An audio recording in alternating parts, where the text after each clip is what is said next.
প্রশাসন, পশ্চিমবঙ্গ সরকারের পুলিশ সেই অভিযুক্ত ব্যক্তিকে তিনি সিভিক ভলেন্টিয়ার অথবা যেই হোক না কেন তাকে অবিলম্বে গ্রেফতার করা হয়েছে, তাকে শাস্তি দেওয়ার বিধান চলছে। আমাদের পুলিশ কমিশনার বিনীত গোয়েল মহাশয় সঙ্গে সঙ্গে স্টেপ নিয়েছেন। আমরা দাবি করেছি, আমাদের দলের সেকেন্ড ইন কমান্ড, আমাদের দলের সভাপতি অভিষেক বন্দ্যোপাধ্যায় ঘোষণা করেছেন, এই বর্বরোচিত জঘন্য অপরাধের শাস্তি চাই এবং এই আসামির ফাঁসি হলেও খুব একটা বেশি হবে না,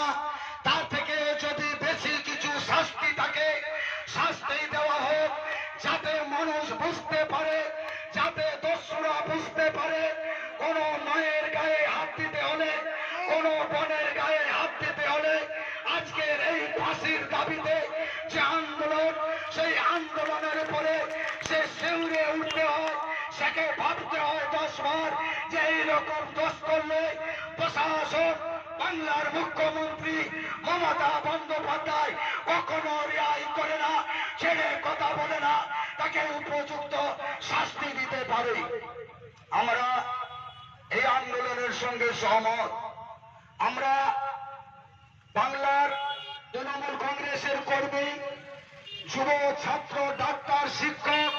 আমরা আন্দোলনকে সমর্থনে জাগিয়েছি, কিন্তু আমরা দেখতে পেলাম কি আন্দোলনকে সামনে রেখে কিছু মানুষ